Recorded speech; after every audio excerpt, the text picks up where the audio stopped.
naitwa Isaiah Mep. Mimi nimeoa, niko na mke mmoja na watoto wengi sana.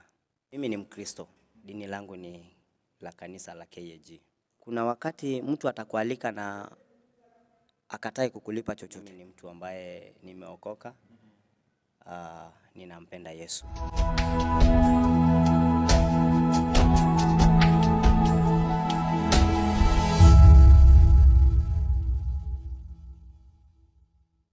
Okay, hello mtazamaji wa Jicho Media.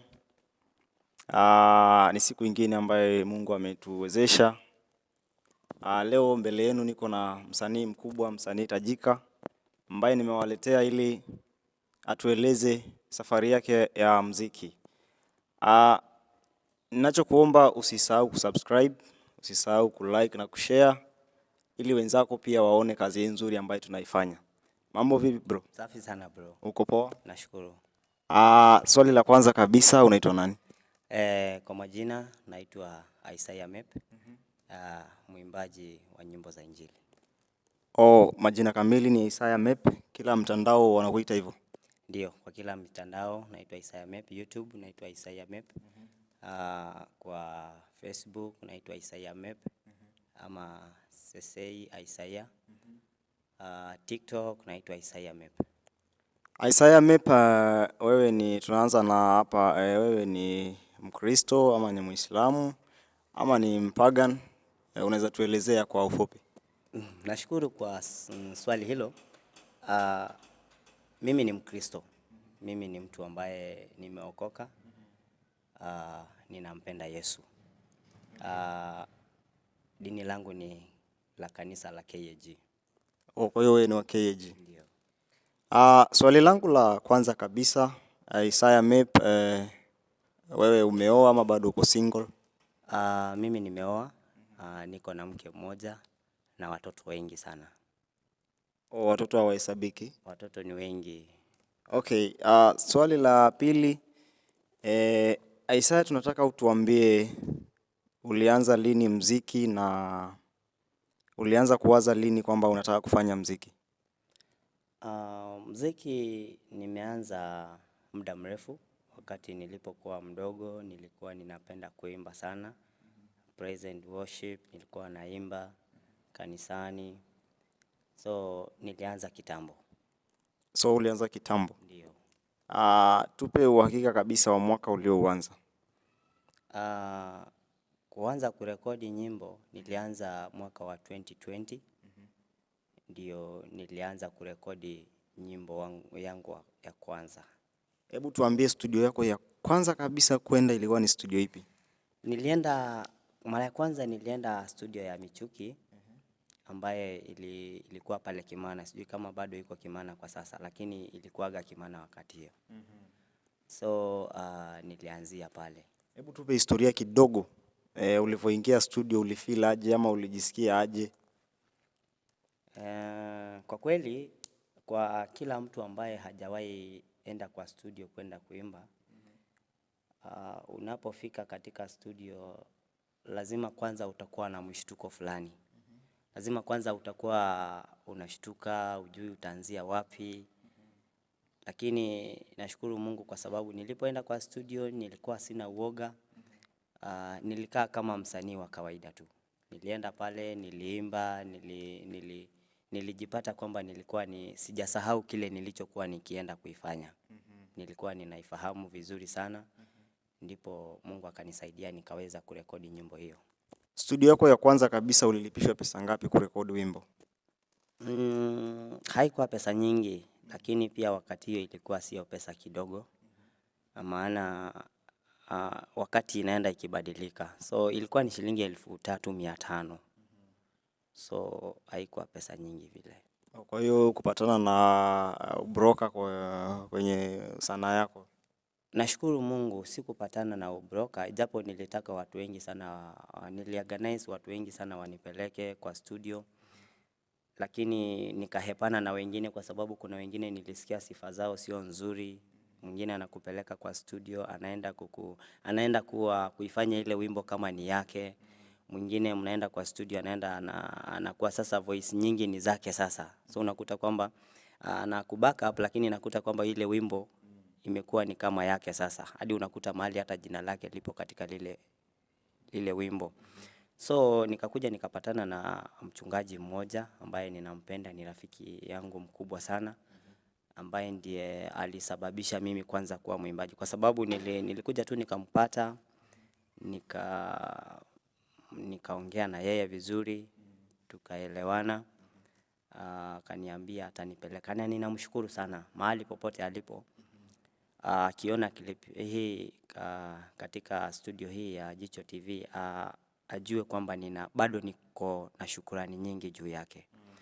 Kwa sababu ni mchungaji mmoja anaitwa Joel, mwimbaji pia, ndio nilimuendea akanisaidia. In fact, nusu ya pesa ni yeye ndiye alinilipia.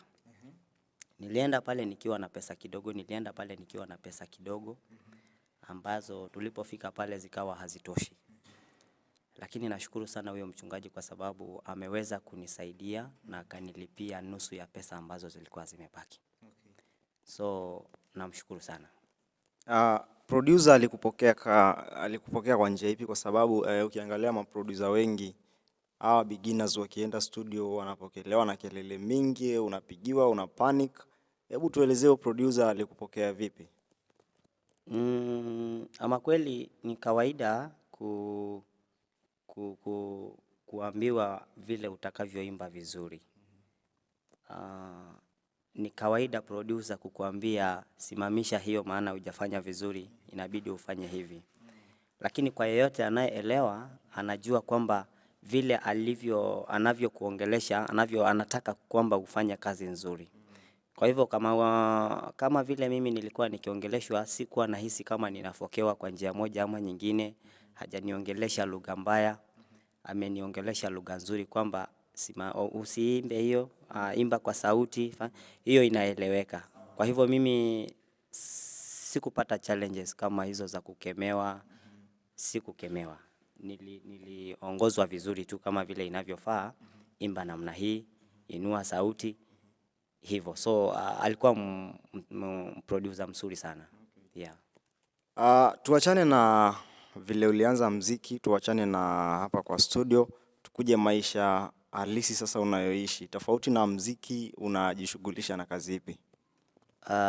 Mimi kwanza ni mkulima, pia mimi ni mfugaji, pia mimi ninafanya biashara ndogo ndogo hapa town, ambazo ndio ninazishikilia. Ndio. Tuanze na safari yako ya muziki. Ni changamoto zipi unakutana na kazi hii ya muziki? Kwa sababu tunajua kwamba kazi ya muziki ina changamoto mingi sana, haswa kama umeoa. Kusema kweli, changamoto ni nyingi. Kazi ya muziki kwanza ni ngumu, sio rahisi. Kwa sababu kazi ya muziki kwanza ina mambo magumu kama kuvunjwa moyo, kama kuonekana kana kwamba unajua, katika watu ambaye wa siku hizi, kuna watu wamekuja wakaibadilisha muziki kwamba ni njia moja ya kufanyia mambo mengine tofauti. Katika muziki kuna watu wamekuwa wanamuziki alafu wakaibadilisha ile wanamuziki wakaifanya kama ni njia nyingine za kuteka watu. Nadhani kama unaelewa. Unakuta kwamba mtu amekuwa mwimbaji ama msanii, lakini hasa ameifanya kwamba hiyo ni njia moja, kwanza ni njia moja ya kutokwenda nyumbani kwake. Njia moja ya kwamba wewe hautakaa kwa kanisa yenu kwa sababu unataka kutoka kiusanii, unataka kujulikana sana. Lakini kwangu haikuwa namna hiyo. Mimi nimekuwa msanii ambaye sijataka kukimbia namna hiyo. Mimi ni msanii ambaye nimeimba, nimebaki kuwa niko pale kanisani, sijataka kuwa mtu ambaye sitataka kwenda mahali, sijulikani nimeenda wapi, sijui nikialikwa dakika sufuri ninakimbia. Nilikaa kuwa mtu ambaye nikialikwa kwenda mahali kwenda kuperform, ni lazima kwanza niulizie, nitawaambia wanipe nafasi niulizie kwanza mahali ninapohudumu katika kanisa. Alafu nitakapoenda pale niombe mchungaji wangu ruhusa, atakapokubali nitaenda. Lakini atakapokataa basi nitawarudia pale niwaambie kwamba haitawezekana kwa sababu ya moja mbili. So muziki sio kitu rahisi kwa mtu anavyoona watu wakiimba. Muziki ni kitu ngumu sana, lakini sitasema hivyo kuvunja mtu moyo ambaye anataka kuwa mwimbaji. Lakini kila mtu hupitia katika njia za ugumu katika kazi zote ambazo mtu anafanya zina challenges. Unakuta kwamba ziko na ugumu fulani. Unakuta kwamba una wimbo mzuri. Kwanza mimi nilikaa muda mrefu sana nikitaka kwenda kwa studio.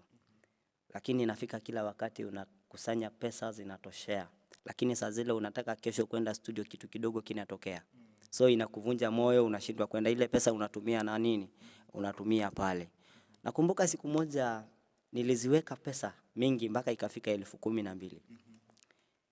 Nikasema ninaenda kurekodi albamu yangu nzima ya kwanza. Lakini asubuhi ilipofika ikatokea tu